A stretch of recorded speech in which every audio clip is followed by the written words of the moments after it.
Tyrell Manning. Welcome to Speak Up St. Louis. What's good? Nothing much, man. Just glad to have you on. Thank you for making the time, and just, really excited to be able to, just have this larger conversation in regards to, not only the work that you're doing with the St. Louis City Health Department, but also some of the other things that you're involved in as well, too. So I guess, just to kind of start it off and things, if you just want to tell the people who you are and, kind of what you're up to. Yeah. So I'm clearly Tyrell Manning, born and raised in St. Louis. Currently work for the City of St. Louis Department of Health, where I lead the Ending the HIV Epidemic program for the city. I also sit on the LGBTQIA Advisory Board, the mayor's LGBTQIA Advisory Board for the city. I also work with UGMA alongside Nick Speed as a board member as well for that organization. And I'm just here to do work, like equity work, liberation work, the work. That's what I'm here for, just freeing people. For sure.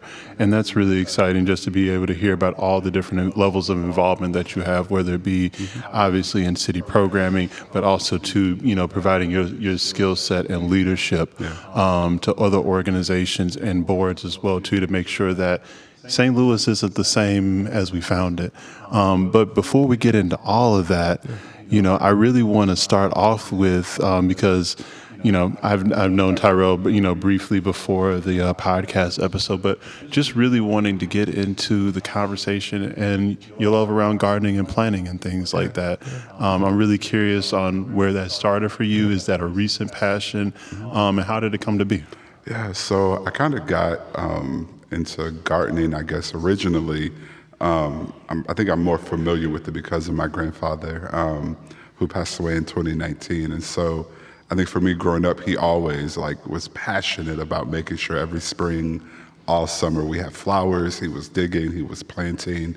And I think when COVID hit in 2020, and now I'm sitting in my house, and I thought I was like a superhero because I'm an introvert and I love being with myself. And so now they've told me that I can go home and I can work from home and I can be in my home. A game changer. I was like, yes, I got this. And then once I got in there, after about 2 weeks, I was like, friends, I miss y'all. I need people, I need humans. And so I started trying to come up with things that I could do to kind of help support myself. So first thing I did was I got a therapist. I started a major search for a therapist. Randomly started doing yoga. I actually won a free month of yoga through Instagram. That was really lit. Dude was cool. In California, and we just met on Zoom. And then I think I saw some black guys on Instagram who were doing plants and gardening, and they were trying to be plant daddies. And I was like, I want to be a plant daddy. So I ended up going to the plant shops, the ones that were open, or I started ordering them online, and one pothos became so many more. And then I think one of my aunts passed away a month after my grandfather, and she loved plants. And so I ended up bringing one of her plants home, and it just kind of developed into this beautiful self-care. But also, it gave, because I'm a Cancer, so it gave me the ability to nurture something. So, it's just been peaceful, and I think it's grown. I went yesterday shopping with one of my friends because they're like, I want to plant. I moved into this new space, and so we went plant shopping, but that also means that I have to repot it. I get calls and check-ins and stuff like that. So it just developed into this, not just personal journey, but also it kind of helped me build community with other friends and other people around me who also started to get in plants. I ended up doing a Black Plant Dad meetup last year, which people are still trying to get me to add another one, but I want to do it for all Black people that do plants, because I felt bad leaving the ladies out, but that's a lot of work. And so if anybody want to fund that, hit me up. Plan for the plants. Right. And so it was just really beautiful to build community with that. But also I think just that journey for myself, and they're beautiful. They're wow, they're in my house smells great. It keeps the air clear. It's just kind of a giving and receiving in my house between myself and the plants. And then in the midst of that, I started also working with UGMA at that time when I kind of got into gardening. And then I was actually doing my CHW program, my community health worker program, and had to do an internship. And so I started doing that with UGMA. And being outside, I think Nick, he's amazing. You will point at something And he just like knows what it is. Like, it'll be like, what is this? I just see some green leaves. And he's like, oh, it's a strawberry and it's kale and sorrel. I didn't even know what sorrel was. And so like I started volunteering with Ujima and like really putting my hands back in the earth and like learning and like getting back to that. It really felt like home, right? And it gave me something to do and really helped support me through that season of like the height of COVID, and kind of giving me space to release and experience like joy and experience like, you know, those meditative processes of like planting and gardening and stuff, and then bringing that home to my own personal plants. So I love it. It's been a beautiful journey.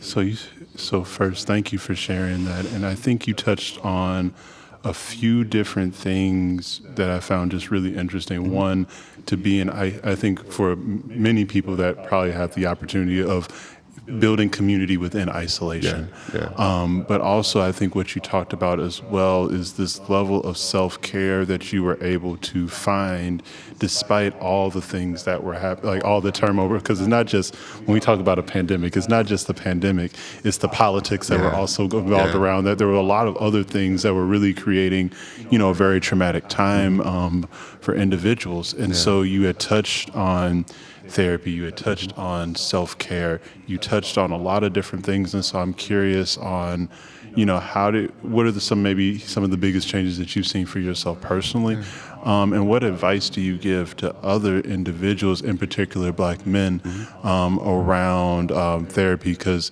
as we all know, I mean, within several different communities, but also within the Black community, mental health, going to see a therapist, there's a level of stigma that's involved with that even to this day. So I definitely like suggest, like, if you're a Black in America, period, get a therapist, right?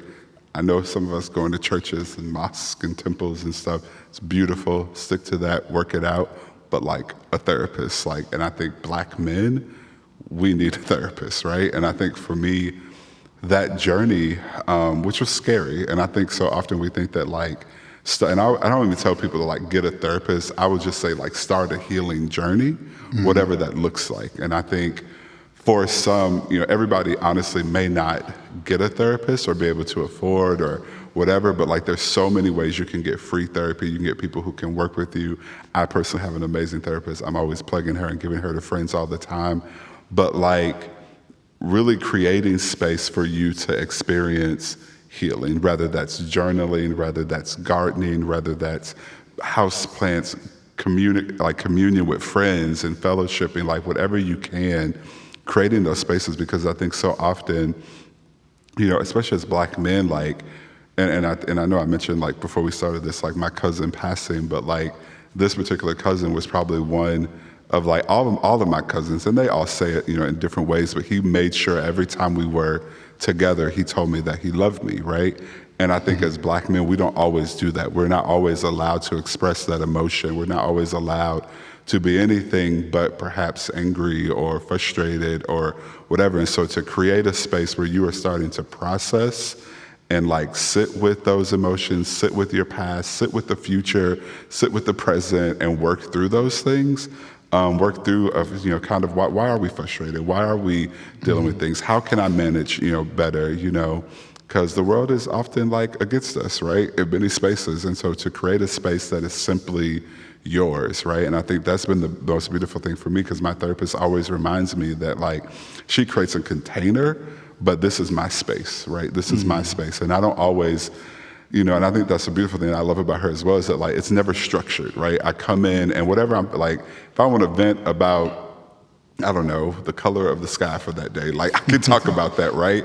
It is my space to release and be free, right? And I think that is the most important thing, is creating space where you are not being weighed down by societal, you know, pressures and things and ways in which we're taught that we should show up, but you're kind of undoing and beginning the work of undoing those societal pressures and those mindsets, and leaning into that healing. And I think I have inspired friends to start healing journeys, and they all don't necessarily go to therapists, but like they're journaling, they're doing things, they're, you know, sitting at home meditating, doing yoga, like whatever that looks like, finding space for yourself to just be. You know, I think that has been a beautiful work for myself. And I think finding your community, I think even in these times of like COVID and like, you know, in my own life, I've experienced a lot of death the last couple of years in my family, but like my friends have been such an anchor, right? I call them, that's my village, right? And who is your village? Who's in your village? How are they impacting you? How are they supporting you? How are they causing you to become and do better? And so like, how are they impacting your healing journey, right? And so I just really stress to people, especially Black men, to just really develop a plan for yourself, because it's a lot, you know, it's a lot. The world is a lot. We're seeing Black men be killed, Black women be killed, you know, by police. Violence in St. Louis has been crazy, ridiculous, and we all need space to heal, right? And I think that we can go back and forth about politicians, and I feel like politicians, the government, they're going to do their thing. I think on the ground, we need like real healing work. We need people on the ground reaching and interacting with community to say, why do we feel like we got to walk around? The first thing we do, we got to shoot, right? We got to protect ourselves. What are we protecting, right? Asking those questions and helping people heal. So I just think overall as a community, we need to start with that healing process. Right. And I think a lot to what you're talking about, whether it be the healing journey, whether it be therapy, however people are, I guess, processing, whether that be that grief, that baggage, a lot of it also too is what I'm hearing is a level of honesty and a level of transparency. Yeah. Not necessarily with other people, but with yourself. And being vulnerable to yourself first. I think that vulnerability, because me being in my house during 2020, before, like, nobody told me, oh, Tyrell, this is what you need to do. I sat there for myself and said, okay, something's not right. I'm anxious, you know, I'm dealing with this. I'm lonely in this house, and I had to be real with myself first. And I think particularly like seeing all the things that were happening in the world for me personally, having like my grandfather pass away, like literally like the week of my birthday in 2019, and auntie passing away a month later, still kind of navigating like my grandmother's passing from 2016, and dealing with like day-to-day life stuff, like watching the news. Donald Trump presidency for me was enough for me to be in therapy, like, because my God. And so I think for me, it really took me being honest with myself when I started to see the way I was responding to things, when I started realizing that, you know, I'm getting in my car to go to a job and my anxiety is like through the roof. That's not okay, right? I'm responding and I'm moving through the earth constantly on guard, right? And so I think you're right. Like, we have to, number one, be real with ourselves, and be honest with ourselves and understand, I'm gonna say it again, because, you know, people need repetition, is that it's not linear. Like, you're not going to go to a therapist and be like, oh, I'm good. You don't go to the doctor one time and be healed. You got to go continually. Then you got to do what the doctor says along the way, right? So like, it is a continuous practice, and sometimes it will shift. My therapist, this is gonna be my closing point for this portion, possibly, you never know. She talks about how, like, she says that healing is like a spiral or like a cylinder type of moment. And it's like you're constantly going around in like this vacuum. And at times you're going to meet some of the same issues, some of the same traumas, but every time you come back around in that spiral, you're meeting it with new tools. You should be meeting it with new methods and ways to cope and ways to overcome it, so you're not responding the same way, you know? And so I think it's really important that we tap into that for yourself and for your community, because like that healing is so real. To your point as well, too, you know, when we're talking about this journey of self, this self-discovery, and a lot of times as well, you know, I think what we miss is that, you know, to be able to step back and to be able to look at yourself and, you know, your situation, circumstances, what have you, and to be able to say, dang, maybe I don't have to do that anymore. And maybe I can change these things about myself. That's radical within itself. You know, that's radical to be able to say that, you know, no, this is not, you know, like you said, this is not a linear journey for me anymore. I can change the outcomes and the circumstances of my life, because it's so easy to get caught up in the day-to-day, the weeks to weeks. Oh, I got to go do the job. I got to go, you know, take care of X. You know, I got to pay the bills and wake up and do it all over again. So to be able to step back and to not only challenge your sense of self, but to challenge the sense of the culture that you're in, It's powerful stuff. Yeah, and when you start walking into your healing, I want y'all to get ready for this one. Okay? When you start walking in that shit, for me, I think about like this system, right? Our world tells us to be at work at this time. You got to do this at this age. You got to be here in this part in life. If you're not here, you failed. And when you reach a place in your journey of healing, of self, of knowledge, whatever that looks like for you, you stop caring about those things. They don't matter. Okay? I'm going to be honest. Where's the camera at? I'm going to be late to work. And you still going to pay me. Okay, praise God. I'm not telling everybody to be late work because that's some of y'all things. But like for real though, like it was a created time, and some mornings it don't work out. Some mornings I need a little more time, particularly at my job. We gotta be there at 8 o'clock. You want me to hop out of my bed and be here at 8, fully functioning, and you want to have a meeting at 8:15, 8:30? No. The way my healing's set up, I'm going to get here when I need to. Praise God. I'm going to get here when I need to because I'm also going to perform when I get there. And I don't do that every day because I want people to keep their jobs.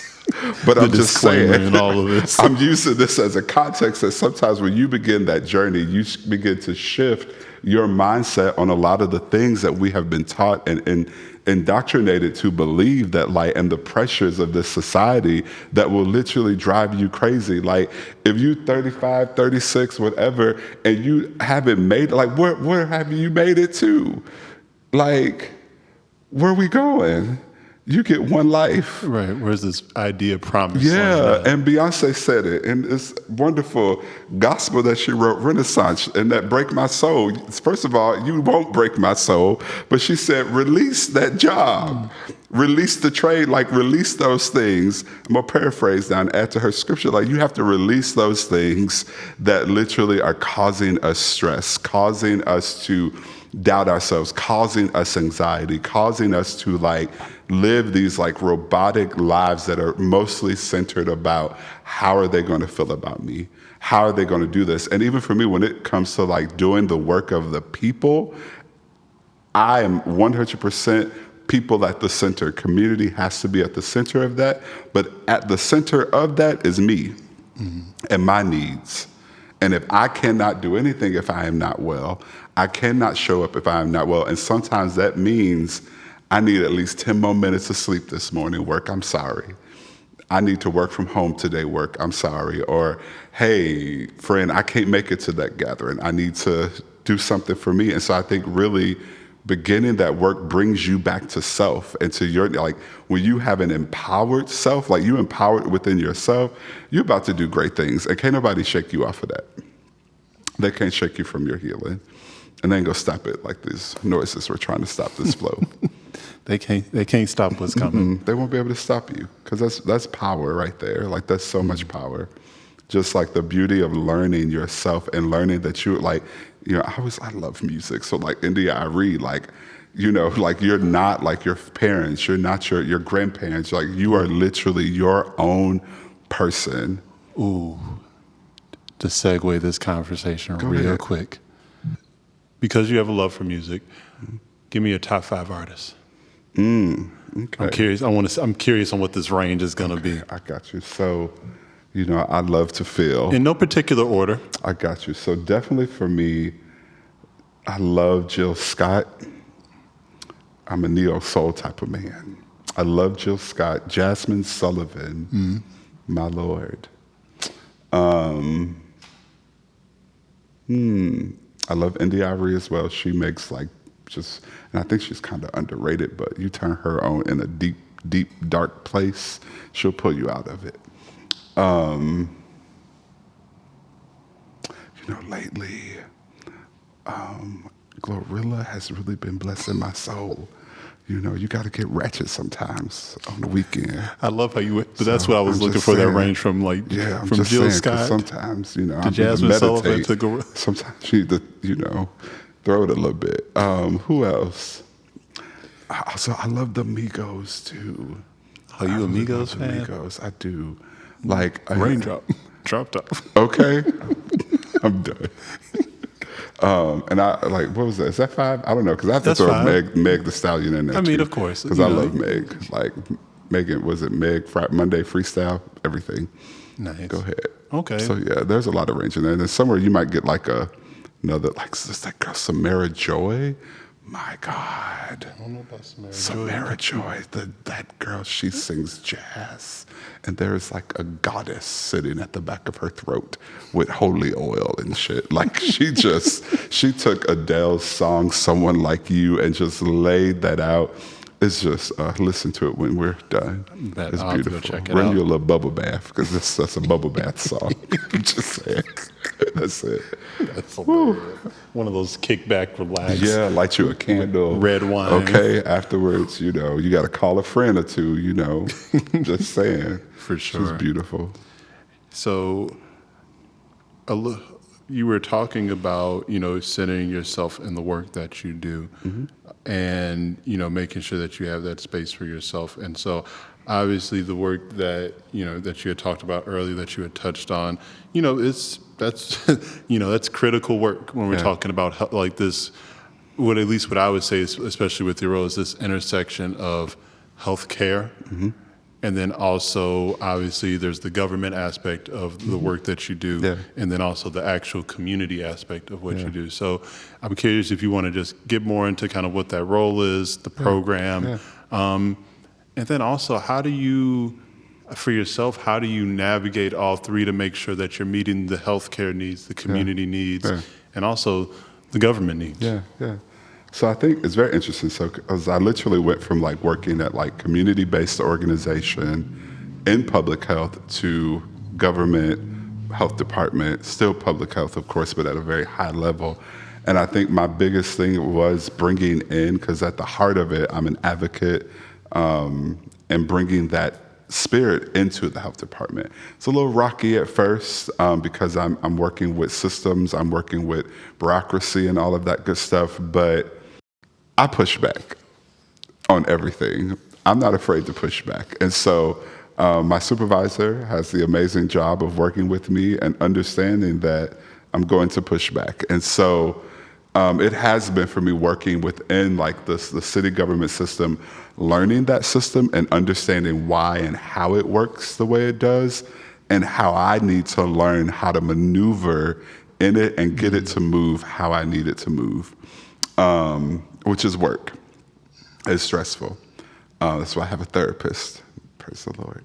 But like, at the heart of all of that work is community. And so I have the beautiful job of leading the Ending the HIV Epidemic grant or whatever for the city. And so basically, the city or the CDC sent forth funds and things to the state. The state awarded us as a health department to basically do work to ultimately end the epidemic within the city. And so I always say, and I think my amazing mentor, Dr. Bradley, he said, we aren't going to just like totally wipe out HIV, right? But the work of ending the epidemic is literally ending and combating the disparities that caused the epidemic to be what it has been, the last few years. And so with that, I'm doing a lot of work with like taking, just like, we do a lot of testing, right? And everybody may not know where to get tested in the city, right? And so we're making testing more accessible. We're making the information, putting a lot of the information in the people's faces better, right? So I'll say like one program that we did when I started was our Take Me Home program. So community members all over the city of St. Louis, our entire TGA, that's literally from like the arch all the way down into like the rural parts of St. Louis, can literally order their own HIV test kits to be delivered to their house absolutely free. We make sure that we have condoms. There's condom drop-off sites all over the city. We created a new website called healthstopstl.com where community members can go there, make their own appointments, see where to get tested across the region. We've done so much work at like building up new bus stop ads that promote our Linkage to Care system, which is a system where people who are living with HIV, who are newly diagnosed or currently living with HIV, can call that number and get connected to resources, right? And so that number typically has always kind of been very like insular, very in our system. And so I've done the work to try to like work with another organization to like get that promoted out more. And so really like also working with two other of our partner organizations that really do amazing work at trying to like beef up how we're doing testing, where we're doing testing. And so I do a lot of work with that, a lot of planning events and like community outreaches and all of that good stuff. So I love the work that I get to do. I get to be innovative, or as the grant says, disruptively innovative, which I think is important. Because I think so often like we kind of just do things the same every year. We always do the same. Like we've gone through this generation of like people, excuse me, people getting HIV at very high levels. Black gay men are being impacted, and like nobody's doing anything. And all of a sudden it starts to impact like white gay men. And now we're coming up with medicines, we're coming up with all these different things to kind of like combat it. But Black men, Black women are still at a very great disparity when it comes to HIV and AIDS. And so really trying to do the work to just like mitigate a lot of the disparities and a lot of the things that keep people from getting access to testing and stuff. And so I love it. I enjoy being able to do that work within the city government. I think we have an amazing leader, Dr. Mahdi, who centers equity.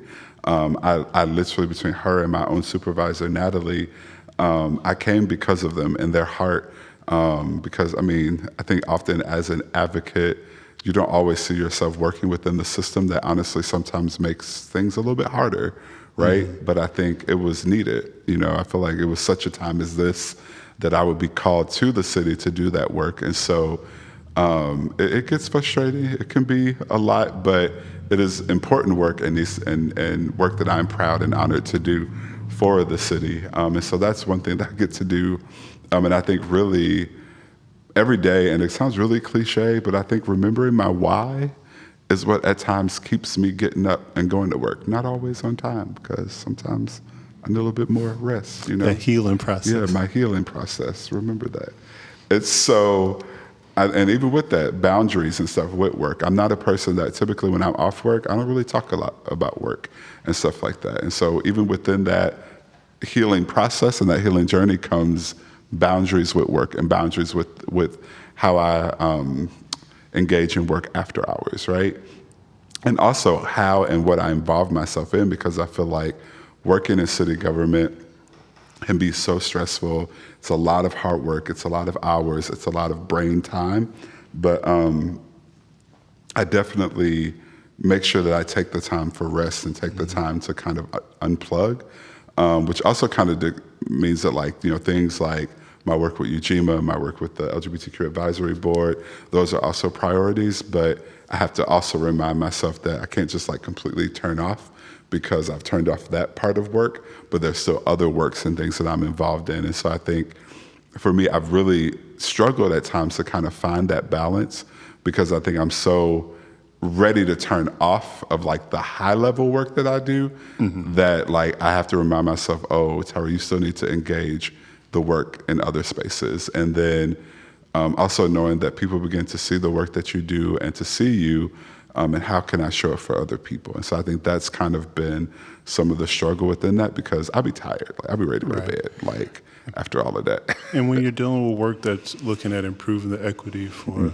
other individuals, you know, that's tiring work. It is. You know, it's you know, because you're dealing and seeing and trying to, you know, working with others to come up with new solutions to deal with trauma that other individuals are currently dealing with. And so, you know, I think that it is, I think it is great that an advocate like yourself is in that space, because sometimes I feel, whether it's myself or having conversation with other community members, sometimes there's, and not just even within governments, even organizations, I feel like there's sometimes a disconnect when it's like, you know, the job of an organization or a government entity is to serve the community, but yet sometimes people feel like there are so many barriers to see, even whether it be a process or getting into that change. And so to have somebody that's from the community that is still very much connected to what's going on, and then being able to be on the other side of like, all right, I understand, you know, what the community needs. I understand what the government entity is asking of me. And like you said earlier, how do you navigate that? But also something to what you said earlier too, is about what I thought was really interesting was, you talked about, working towards this HIV epidemic and like finding new solutions.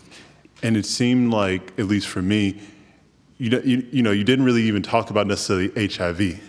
So a lot of what you were talking about is not necessarily the problem itself, but talking about the system to be able to solve it.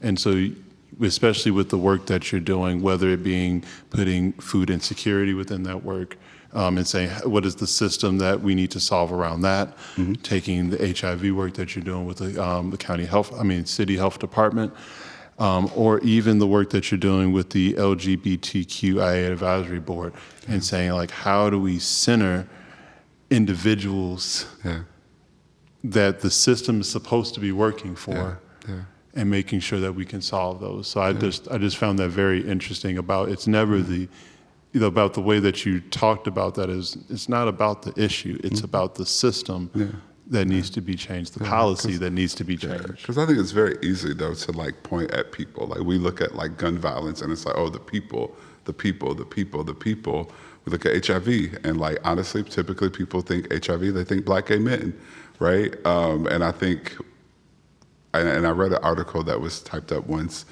and they were trying to address, testing, HIV testing, STD testing, and how the numbers are just crazy in St. Louis. And even the people in this article are like pointing to, well, people need to test more. People need to do this. They need to make it a priority. And for me, it's like, well, what is the system doing? Are you making testing available?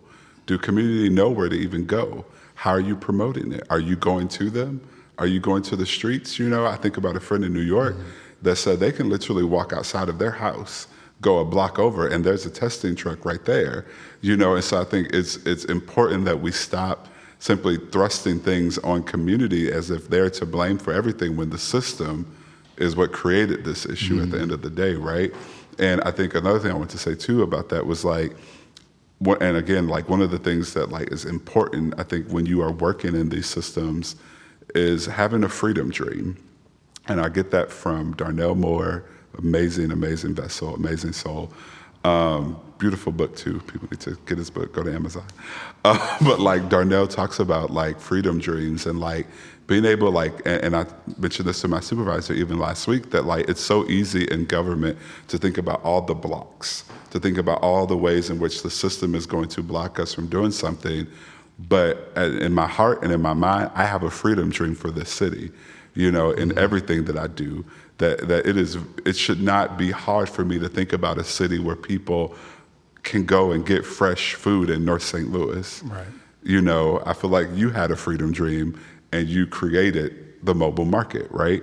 Those are people that have freedom dreams, get up and they do stuff. And I don't do it because I love my job, but I don't like, I just want to work at city government or I want to work in federal government. No, I have a freedom dream and that is only going to work with me in this space. And if I can be in this space, even if it's for a short amount of time, and I can say, hey, worker, hey, coworker, supervisor, whoever, let me show you my freedom dream. Let me help you tap into what I'm envisioning that goes beyond funding sources, that goes beyond the limitations and the things that we create in our mind. Because at the end of the day, I don't want people to be impacted by HIV. I don't want Black gay men to be the center of that. Literally, it's like 1 in 2 Black gay men will get HIV in their lifetime, which is from the CDC. That shouldn't even be a thing. It shouldn't be hard for people to get tested. People shouldn't be getting gonorrhea and chlamydia at the rate that they are in this space. And every year we're coming out on top. And so I think the work that is centered in what we're doing is centered around that freedom dream for me, and I think, and being at the health department at the time with Dr. Mahdi, who is so centered in that work, the work of the people and bringing our health department back to the people. And so that is what I enjoy doing. And that's like the work that I do, whether it's at the health department, with UGMA, with the LGBTQ advisory board. And, we've been doing work there to kind of just talk to community, what resources are here, right? To talk to those different resources. And that's what I was going to say. It's, I feel like whether it's what any of those spaces that you're working in, it's about relationship.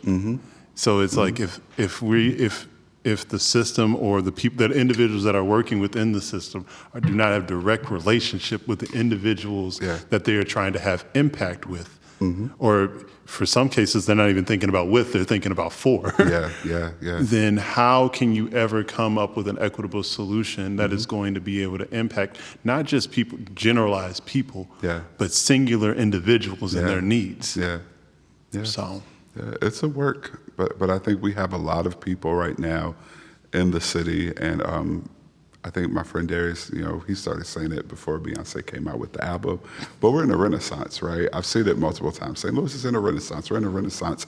And I believe it because I feel like on the state level, we have a lot of pushback.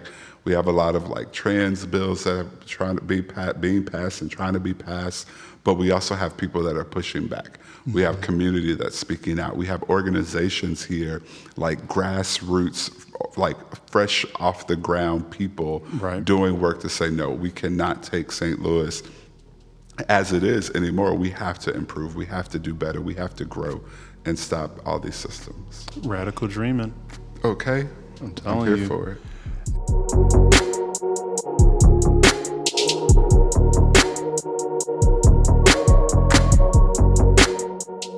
And so to shift over to some of the other work that you're doing for the city as well, you talked about it some already, the work that you're doing with the LGBTQIA advisory board. Talk about how you got into that and kind of what led you to wanting to be involved with that, because it's already, you're already doing, government work and things like that now, and now it's, you're taking it that. What it looks like to me is that next step in regards to just overall leadership, not just from a community level, but also from a thought leadership perspective as well. So I feel like it was last year, or when Mayor Jones first kind of became our mayor. That was one of the things that she wanted to do. She wanted to make sure that she created the first advisory board centering LGBTQIA plus people. And so I had a few friends that were kind of like, you should apply. And I was like, it's okay, I'm good. And then I kind of started to sit back and kind of think about it. And I did not feel like this was going to be the case, but so often when we have conversations around LGBTQIA plus people, Black people are typically not in that. We can have all of these conversations about trans women. Typically, Black trans women are not at the forefront of that. I don't really see, and I will say this too, dark-skinned people who are my shade are typically not in those conversations. And so I wanted to make sure that I put myself in a space where I could be a voice and bring up things that people that look like me in that space would like me to say and would like me to bring into that space. And so I did apply. I got selected. I was truly amazed or whatever, and I feel like we're still pretty new, so I feel like, again, we've been really listening to different community government systems and different systems and organizations and things that do work around LGBTQ work within the city. We've been listening to them to kind of see how they're serving people, what are the needs, and so I feel like we're really just now getting started, but I think it's beautiful. I like we have a beautiful, diverse group, and I think I'm really proud of how diverse it is. It really, to my point of not wanting to be the only one, I think they did a great job at making sure that we were a diverse group, but they also understand, every person in that space understands the work that's ahead of us, because it doesn't happen overnight, because you're literally dealing with not just a marginalized group, but a marginalized group that society as a whole, many have an issue with. And so creating a level of taboo around it as well too. And there's still that taboo. And so I think we are embarking on a beautiful work that I think is needed, especially with the things that's been happening in Jeff City with those trans bills and stuff like that. I think that we are really positioned to be that voice. And so I think it's just been a space where I've honestly lately been doing a lot more just listening. That's a really good key to learning and understanding, is simply listening. And so I've been trying to listen to the people that we've had on. Community members can also actually get on those calls as well when we have those meetings. But just listening to the things that are happening and being kind of a learner in this space for myself right now, before we just do action. And so I think it's so easy, again, to just kind of run into action. We got to save the day, but I've been really trying to just listen, learn, and just kind of like see the landscape and where we are, and then what needs to be done. I think that's really important to what you said about listening, because even with individuals that have maybe the same lived experiences, might come from the same neighborhoods, is just really taking that time to be intentional about the process, intentional about what do we want, like what collectively, not just the people on the board, what collectively as a community do we want to see change about just whether it be different rights, different level of equity overall, or more so like not even that, just what are the things what are the resources people need access to? And I think that's just really important to be able to step back and say, hey, I have my personal lived experience, but that does not blanket all Black gay men. But to really say that we need to have an intentional conversation to make sure, you know, and obviously, you know, there's always that like that thing of how do we make sure that we are capturing, you know, as many, you know, different ideas and understanding of what needs to be done, and then having that process. And so I think, you know, it's really amazing the work that you all are doing. And then also just, we'll probably say it at the end too, but for folks that want to keep up with the work that you all are doing with the advisory board, how do they keep up with that? Yeah, so typically you can kind of look out for the links that come out when we do the initial like meetings every month. But if not, you can go to YouTube and just look up City of St. Louis or type in LGBTQ Advisory Board for City of St. Louis, and like you'll see like recordings of the meetings and stuff like that. At some point, I don't think we've recorded some of them, but I think in the future some of them will be recorded and people can look up there. But really, like a lot of the meetings are public, so you can just hop on when we send forth those links and stuff. So awesome. Yeah, I love it. Yeah, and then, you know, and then so to take that next shift as well too, you know, you talked about some of the work that you did with UGMA. You talked about, you know, how you began to have this love for gardening and planning and things like that. So what, I guess I'm curious because I know a lot of your work is centered around equity, but what was that big shift that said, okay, I'm gonna get my hands back in the dirt. I'm gonna be in this conversation around land equity, around what farming looks like here in St. Louis, and the larger conversation of food insecurity? Yeah, so I think that honestly leads to me to like talk about my like I'm vegan. So I think that initially, and like going back to being vegan, because I initially went vegan in 2013, 2014, moved back to St. Louis. And if you're from St. Louis and you grew up eating like St. Paul sandwiches and fried rice, it's a little hard to come back home and not give in. It's not a lot of vegan options in St. Louis, especially in areas like North St. You know, it's not a larger kind of, I guess, accepted thing from that standpoint. And also understanding too sometimes the privilege that exists in being vegan, and that everybody doesn't necessarily have access to that, right? Or it doesn't look like what we would assume like all vegans would be, right? And so for me, and I always say, like, I feel like I'm just more plant-based, but I say vegan for the concept of being vegan. So I'm not like an ethical vegan. I love the animals though, and I'm here for that. The fact that I eat veggies means that the earth is a better place. I don't want no ethical vegans coming for me, but I don't consider myself at the top of my veganism being an ethical vegan. My veganism was honestly rooted in the fact that I don't fully trust the American food system and how it impacts Black people, right? And so that leads me, getting back to that journey led me into understanding where my food was coming from, how it's being made. When they're taking the animals and stuff to the butcher shops, what do they put? Like, I begin to have that mindset of like, what's in my food, where is it coming from? So again, I'm in my house, COVID, I'm putting my finger in plants and stuff now, I'm getting my green thumb going. Now I'm eating veggies, I'm green all on the inside, right? And I started volunteering with UGMA. And I think for me, it just kind of connected the two. Real quick, for folks that don't know what UGMA is and things like that, break that down for them. So UGMA is a beautiful, amazing organization founded by Nick Speed, who is an amazing, beautiful soul. Really, we're on the north side of St. Louis in like the Penrose type of neighborhood. We have a garden next to Clay Elementary as well. And basically, you know, to sum it up, we're trying to come into the areas around Fairground over there and just like plant gardens, build the community, lift up the community, get them sustainable food, access to food, good quality earth, right there in your backyard, food from the earth rather. And so that's been some of the work. I think taking that garden at Clay, and that was kind of abandoned, just sitting there, and now it looks completely different than like even when I first like came as a volunteer. And so we've just been doing amazing work trying to just like put the land back together.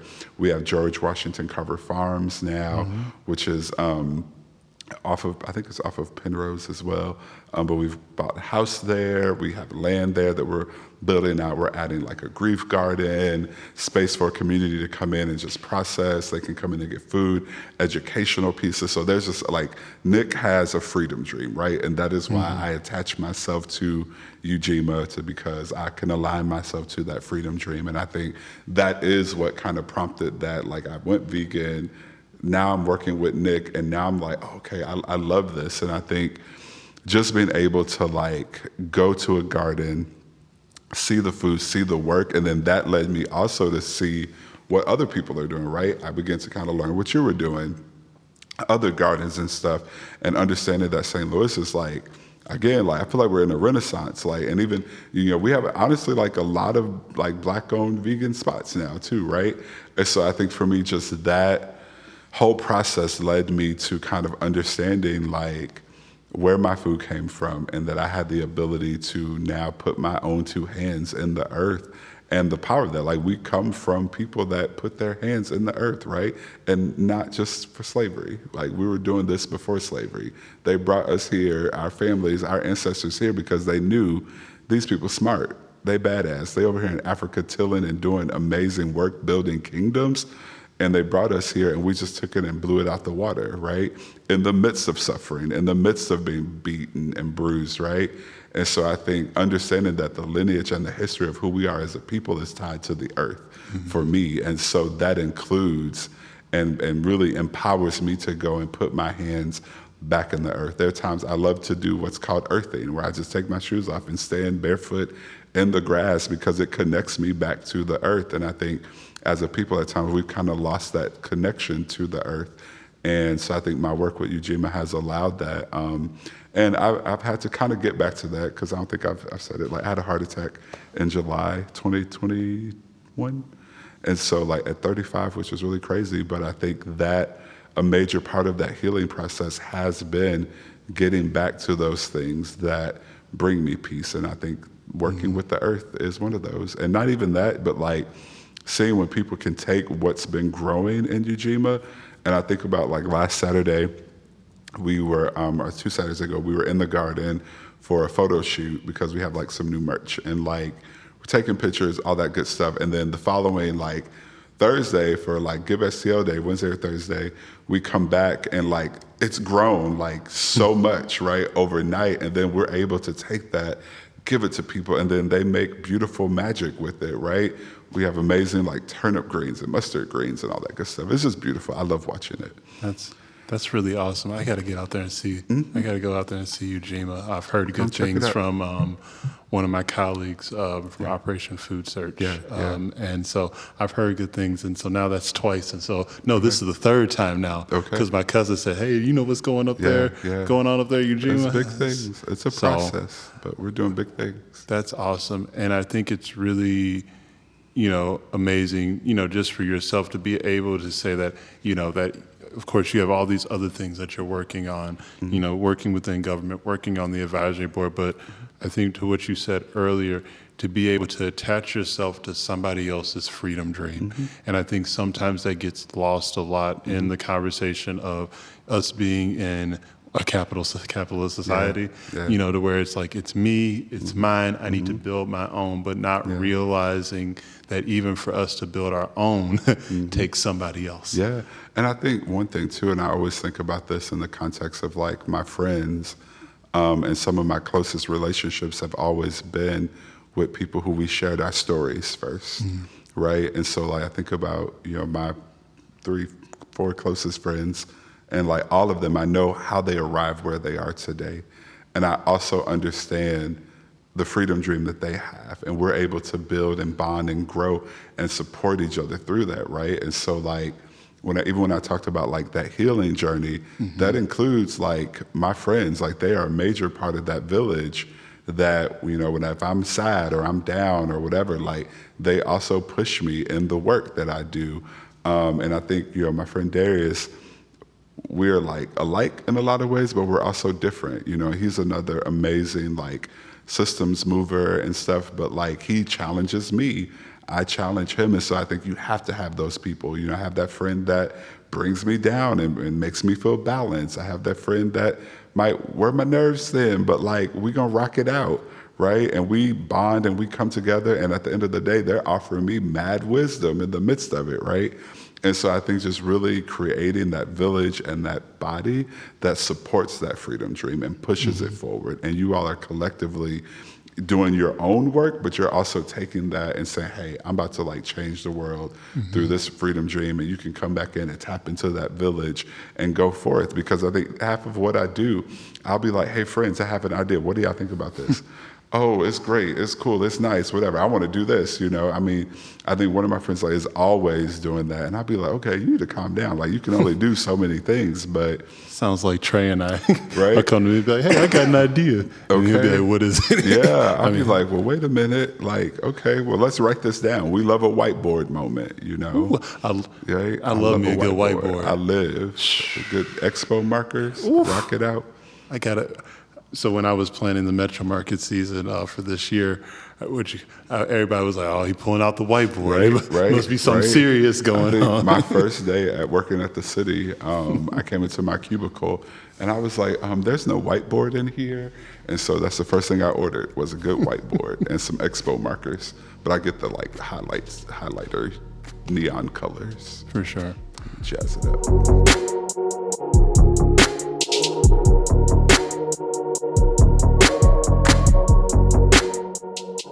So yeah, I think that, you know, a lot of the work, I mean, this whole conversation, at least to me, sounds like this conversation around not only a growing process, but to be able to be in places and spaces and feeling comfortable with who you are, but also acknowledging when things aren't right as well too. And so I really appreciate, you know, you sharing, you know, just sharing these different perspectives of not only like, you know, your personal life, but also your work life and all these different areas to see how they come together essentially.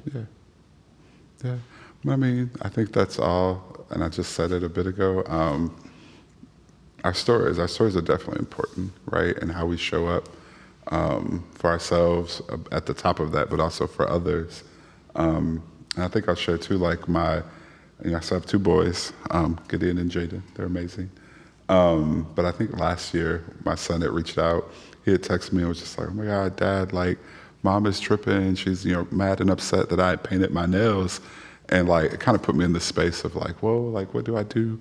I have to support my kid, but he also needs to listen to his mother.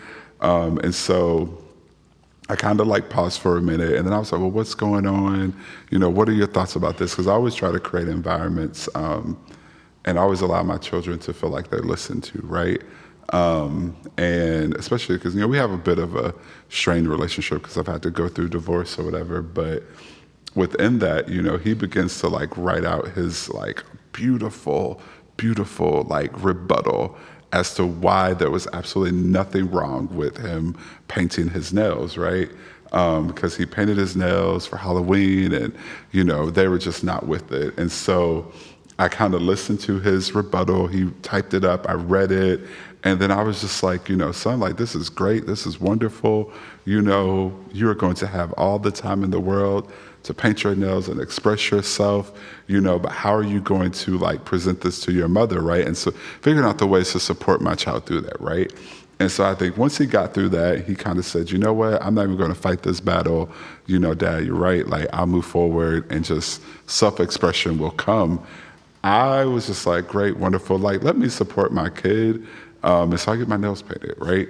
Just to kind of, and like, he may not see them always, you know, whatever, but just to let him know that there is space for you to always be you, to always be your authentic self. And I think that often is something that our society doesn't allow. Like we talk about, especially in America, we're a diverse space, everybody, home with free, brave, all that good stuff, but we don't always allow people to be brave. We don't always create brave spaces that if you're different, if you do things that we feel like is not a social norm, we shut you down. And so I think it's been really beautiful, just in my own personal life, but also in my work, to just go around and just creating space for people to be. I think about me and my friend Darius, we do a lot of work, particularly at the organization we're working at before, Williams and Associates, of creating like space for LGBTQ people, specifically Black LGBTQ people, to be, just to exist, whether it's our conferences, whether it's, nights out at the club, or like we're doing different events, we're doing barbecues, we have game nights, like all these different things that we do just to create space for people just to be. Because I think at the end of the day, everybody just wants to exist and be free.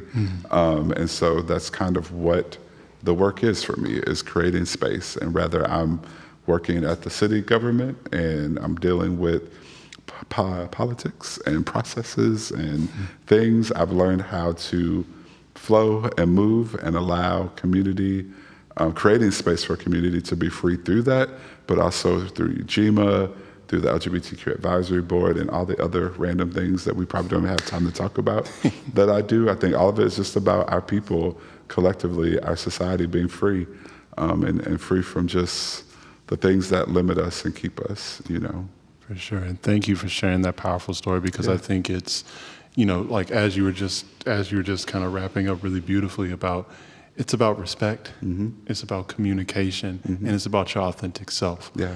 And if we're not creating space for those things within these different systems, how can we ever get to a point to where people feel comfortable to be who they are, and for us as a community, as a society, as a culture, to be able to move forward? Because part of that is acknowledging the past, but then also acknowledging, hey, but this is where we want to go. It's that radical dreaming. So I love it. Have to have a freedom dream. Got it. I really like that, the freedom dream. That's powerful. And you said, who is that by again? So Darnell Moore talks about it a lot in a lot of his writing. He got it from someone else. I think there's also a book called Freedom Dreams that I have at home. I cannot remember the author right now. Well, I'll go look it up. But I appreciate you sharing that with us.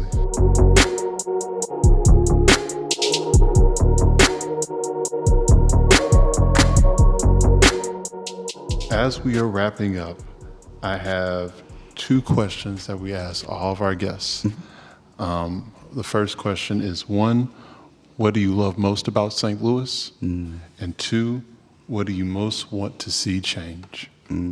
Freedom dream. So I think what I love the most about St. Louis is probably and this doesn't sound really like cliche, but like the diversity, right?